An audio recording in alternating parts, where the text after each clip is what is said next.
First one is a guy a lot of people have talked about this offseason, Cedric Tillman. What have you seen with him? Well, he'd only had 21 receptions last year, and he wasn't really involved. And I think it comes a lot from having an injury his last year at Tennessee. But physically, you think about a receiver having all the tools, and he's got all the tools. He releases things like that.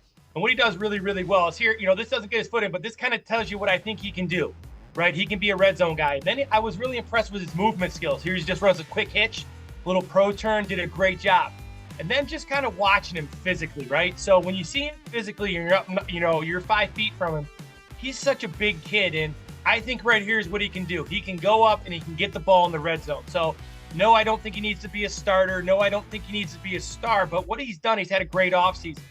And the guys that are in this segment, all these guys have physically improved how they look. And Cedric Tillman is a guy who has all the tools, and he's a guy who's got to be productive in the red zone for the Browns. I think this Amari Cooper thing will work out, but they still need a big, long guy who's a matchup issue in the red zone, and Cedric Tillman's that guy, so I look for him to have a big role in the red zone. Now, I don't think it'll be a high number of catches necessarily or maybe huge yards this year, but I do think he's going to have big catches when they need him in the red zone because teams are going to be focused on Cooper and Njoku. So I look for a big year from this guy. But I'll tell you what, I was also impressed in his movement skills. He doesn't lumber. He's got some good feet and length and things like that. So just really impressed physically with Cedric Tillman during mandatory minicamp. Yeah, you mentioned 6'3", 215.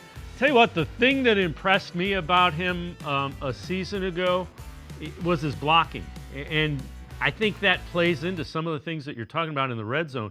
You can put him in the red zone because if you ask him to block, he's going to do a pretty good job of it.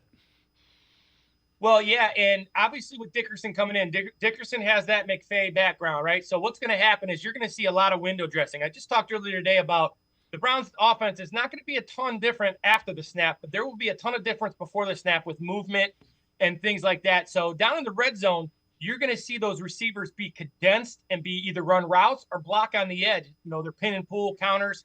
So they're going to be asked to do a lot of blocking, and they need some big bodies in there besides Njoku. So, yeah, not only his receptions, but I agree with you. That ability to block and set the edge will be huge for Cedric Tillman getting in the game.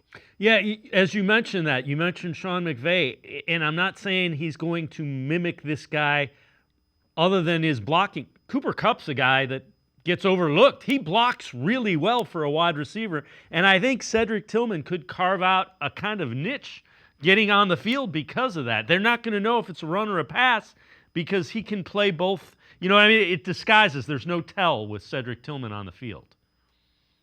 Well, for me, in blocking, and what's funny with blocking is that a lot of guys, there's a lot of technique involved, but blocking as a receiver is all want to. You gotta wanna block. You're not a pass catcher. You're a receiver. And with receiver comes a lot of responsibility, and blocking is one of them. And McVay has kind of brought that into kind of vogue where you can be in a condensed formation and you got to block a linebacker. You got to set the edge on a defensive end. You got to you got to be athletic enough to block a safety. They're big on leaving corners blocked because corners usually don't tackle very well. So, yes, Tillman fits this role on what they want to do, especially in 11 personnel in the red zone. Now you got Cooper, Judy. You can maybe get more out of there. You put Tillman in there, jump ball, set the edge in the run game. A lot of flexibility they can do if Cooper and Judy are as good as people think they are. Moore and Tillman could have big years both catching and blocking.